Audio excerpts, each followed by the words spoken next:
اور ایک صحابی ہیں ابو دجانہ. کون ابو دجانہ؟ السابقون الاولون من المہاجرین والانصار، اس میں پہلی صف کے صحابہ. کون ابو دجانہ؟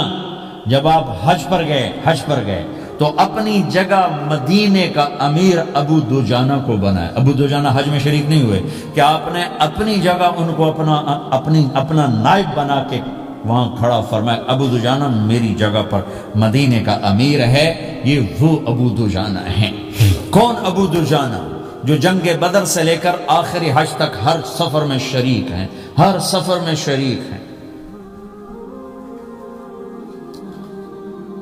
ان کی ایک بات میں بتانا چاہتا ہوں، پہلے تھوڑی سی ان کی ہسٹری بتانا چاہتا ہوں.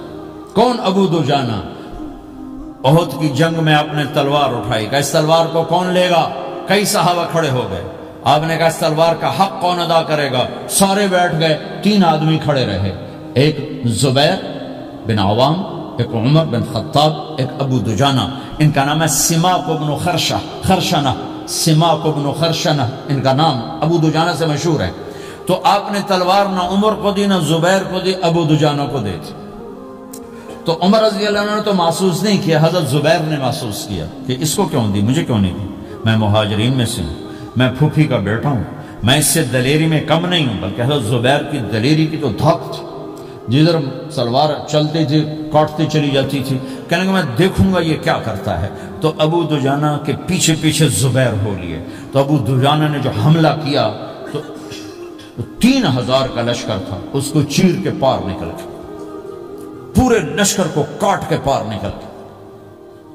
اور آگے عورتیں کھڑی تھیں جو مکے کے لشکر کو تیار کر رہی تھیں. نحن بنات طارق نمشی علی النمارق مشی القتل بوارق المسك في المخالق المسك في المفارق والدر في المخالق ان تقبلوا نعانق وتدبروا نفارق فراق غیر وامق.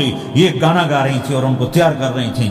تو جب ابو دجانہ کی تلوار نظر آئی تو سب بھاگی، ہندا پکڑی گئی. تو آپ نے یوں اپنی تلوار ہندا کے سر پر رکھی، انہوں نے چیخ ماری، تلوار ہٹا لی.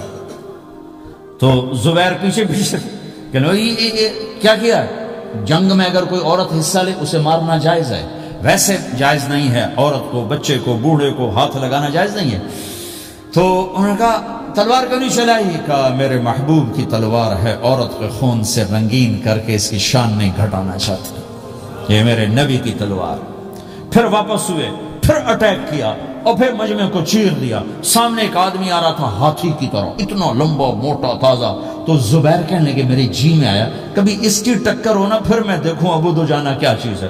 تو اللہ کا کرنا ایسا ہوا ابو دجانہ دونوں آمنے سامنے ہو گئے. تو وہ ایسے شاہ سوار تھے کہ دونوں طرف کے لشکر ذرا تھم گئے اور وہ دونوں بھڑ گئے. ابو دجانہ کے اپنے جوہر، اس پہلوان کے اپنے جوہر، غبار اٹھا، مٹی اٹھی، اور اس کی اپنی طاقت، ان کی اپنی طاقت. انہوں نے ابو دجانہ کو اس نے زخمی کر دیا. ابو دجانہ نے جو جوش میں آ کے ماری تلوار، اس کو لگی یہاں، تو اتنی طاقت سے لگی کہ اس کے نیچے اتر کر 2 ٹکڑوں میں تقسیم کر دی. ماری تو ایک حصہ ادھر، ایک حصہ. پھر یوں دیکھا اور اپنے چہرے سے لوہی کی ٹوپی اتاری. کما ترا انا ابو دجانہ، کیا دیکھ رہے ہو؟ میں ہوں ابو دجانہ. تلوار صحیح لی ہے میں نے، غلط نہیں لی. یہ ابو دجانہ ہیں. اور جب شکست ہو گئی احد کی جنگ میں، اور پھر 10-12 آدمی نے آپ کو گھیرے میں لیا ہوا تھا. ان میں ایک ابو بکر تھے، عمر تھے، علی تھے، طلحہ تھے، زبیر تھے، سعد بن ابی وقاص تھے، اور سہل بن حنیف تھے، عبادہ قتادہ بن نعمان تھے، اور ابو دجانہ تھے رضی اللہ تعالی عنہم. ان میں سے ایک ابو دجانہ بھی تھے. اور یمامہ کی جنگ میں ابو دجانہ شہید ہوئے. یمامہ کی جنگ میں شہید ہوئے. یہ ابو دجانہ کی تھوڑی سی سیرت آپ کے سامنے آئی ہے. اس کے بعد اب آپ ان کے قول کو سنو تاکہ اس کا وزن آپ کے سامنے آئے.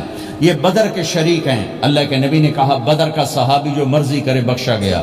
یہ صلح حدیبیہ کے شریک ہیں. اللہ نے قرآن میں کہا لقد رضی اللہ، میں ان سے راضی ہو گیا. یہ صحابی ہیں. اللہ نے کہا کلا وعد اللہ الحسنى، اے میرا نبی تیرے ہر صحابی کے لیے جنت کا وعدہ ہے. اور اب یہ کیا کہتے ہیں؟ یہ کیا کہتے ہیں لوگو؟ ان ارجع عملی عند. لوگو میرے پاس ابو دجانہ میرے پاس بخشش کا سب سے بڑا عمل جانتے ہو کیا ہے؟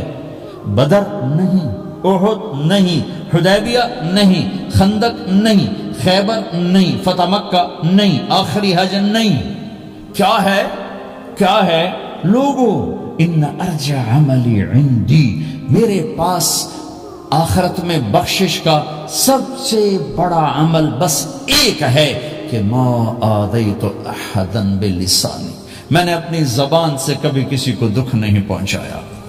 ولا اجد فی قلبی غلا لاحد، اور میرے دل میں کسی کے لیے بغض کوئی نہیں ہے، بس یہ میری بخشش کا